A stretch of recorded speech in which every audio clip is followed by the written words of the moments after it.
आइए दोस्तों, current affair की सीरीज में आज हम लोग 14 जून 2021 के प्रश्नों को देखेंगे।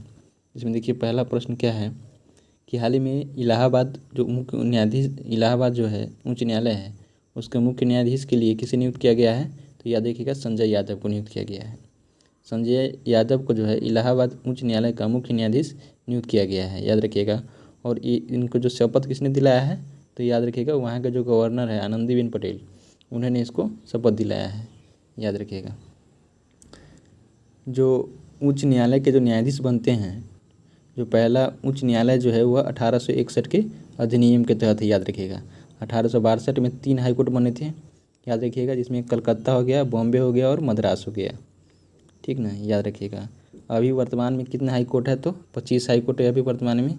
और नवीनतम जो हाईकोर्ट कौन है? तो नवीनतम अभी हाईकोर्ट जो है अमरावती हाईकोर्ट है, जो कि आंध्र प्रदेश में है, याद रखिएगा। और भारत के 48वें मुख्य न्यायाधीश कौन है? तो एन रमन्ना, जो कि कहाँ के रहने वाले हैं? याद रखिएगा, आंध्र प्रदेश के रहने वाले हैं। और यह भारत के 48वें मुख्य न्यायाधीश है, ठीक ना, ध्यान रखिएगा। चलिए आगे देखते हैं। हाल ही में मुख्यमंत्री कोरोना बाल कल्याण योजना की शुरुआत किसके द्वारा किया गया? तो याद रखिएगा, राजस्थान सरकार के द्वारा। राजस्थान सरकार के द्वारा मुख्यमंत्री कोरोना बाल कल्याण योजना जो है, कोरोना काल में जो बच्चे अनाथ हुए हैं उनके शिक्षा के लिए, उनके भरण पोषण के लिए इस योजना का शुरुआत किया गया है, याद रखिएगा। इसके दौरान 3 चरण होंगे। पहला तो उनको तत्काल सहायता दिया जाएगा 1 लाख रुपया देकर, ठीक ना। और उसके बाद जो है दूसरा होगा ये कि 18 वर्ष की आयु तक होने पर उसे 2500 रुपया पर मंथली उसको दिया जाएगा, दूसरा हो गया। और तीसरा ये होगा, जब 18 वर्ष की उम्र पार कर लेंगे, यानी बालिग एज में आ जाएंगे, तो उसको 5 लाख की राशि दी जाएगी, याद रखिएगा। चलिए आगे देखते हैं। हाल ही में असम सरकार द्वारा मुख्यमंत्री शिशु सेवा योजना शुरू किया गया था, ये भी ध्यान रखिएगा, ठीक है। मुख्यमंत्री शिशु सेवा योजना असम सरकार द्वारा। और अंकुर योजना मध्य प्रदेश सरकार द्वारा। मध्य प्रदेश के सीएम कौन है? तो शिवराज सिंह चौहान। पर्वतधारा योजना जो है वह हिमाचल प्रदेश के द्वारा भी कुछ दिन पहले लागू किया गया था, ठीक नहीं, याद रखिएगा। महतारी दुलारी योजना जो है वह छत्तीसगढ़ सरकार के द्वारा, याद रखिएगा। वात्सल्य योजना जो है यह उत्तराखंड सरकार के द्वारा।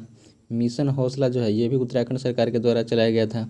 चिरंजीवी योजना जो है जो स्वास्थ्य बीमा सेवा के लिए है, वहाँ के सभी नागरिकों को स्वास्थ्य बीमा सुविधा मुहैया कराया जाएगा, ये राजस्थान सरकार के द्वारा है।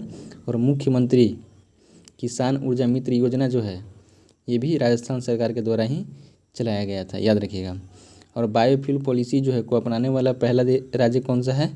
तो राजस्थान, याद रखिएगा। बायोफ्यूल पॉलिसी जो है 2018 में पहली बार आया था और इसको सबसे पहले है राजस्थान ने लागू किया था, याद रखिएगा। देखिए, हाल ही में जीएसटी काउंसिल की अभी 44वीं बैठक हुई है। इसकी अध्यक्षता किसने की है? तो निर्मला सीतारमण ने इसकी अध्यक्षता की है, याद रखिएगा। इसमें यह कहा गया है कि जो वाइट फंगस और ब्लैक फंगस है, इस पर जो टैक्स लगेगा वह 0% टैक्स लगेगा। जबकि जो कोरोना के जो दवा है उस पर टैक्स जो लग रहा है उस पर टैक्स लगेगा ही, ध्यान रखिएगा, ठीक ना। देखिए, ब्लैक फंगस जो है उनका नाम क्या हो गया ब्लैक फंगस का?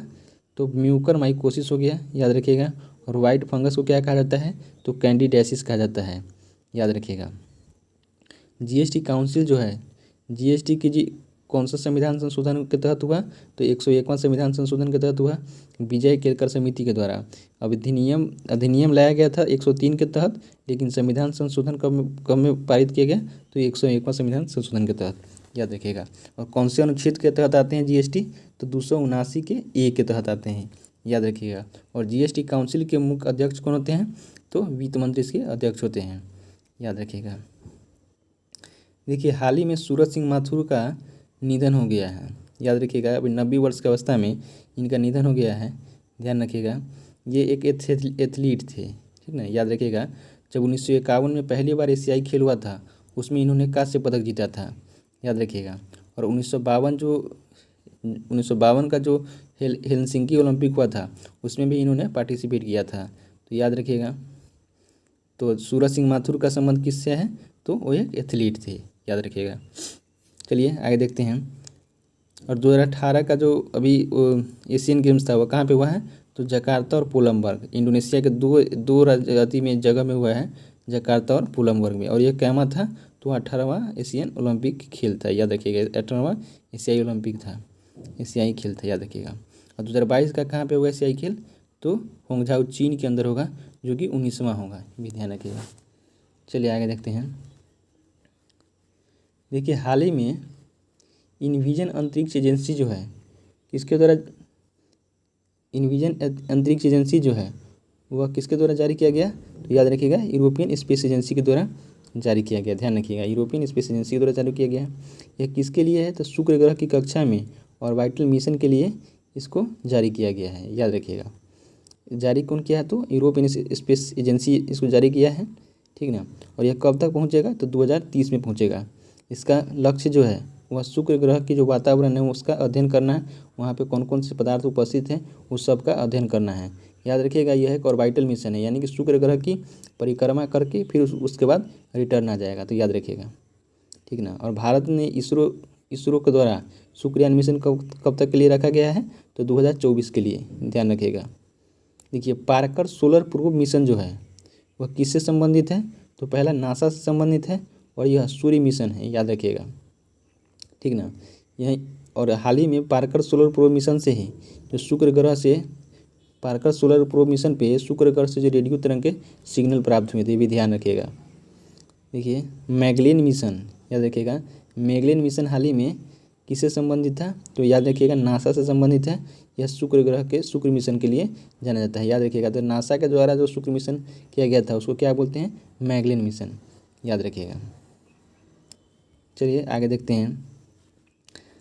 हाल ही में फर्मिना, याद रखिएगा, गूगल द्वारा दुनिया की सबसे लंबी अंडर सी लेवल बनाई जा रही है, याद रखिएगा। दुनिया के द्वारा गूगल के द्वारा जो है वो दुनिया की सबसे लंबी अंडर सी केबल बनाई जा रही है, ठीक ना। उसका नाम क्या दिया गया है? तो याद रखिएगा फर्मिना, यहाँ उसका नाम दिया गया फर्मिना, ध्यान रखिएगा, फर्मिना उसका नाम है, ठीक ना। यह दुनिया की सबसे लंबी अंडर सी केबल होगी, ठीक ना। इंटरनेट की जो स्थिति होती है उसकी स्पीड को अच्छी करने के लिए इसका व्यवस्था किया गया है, याद रखिएगा।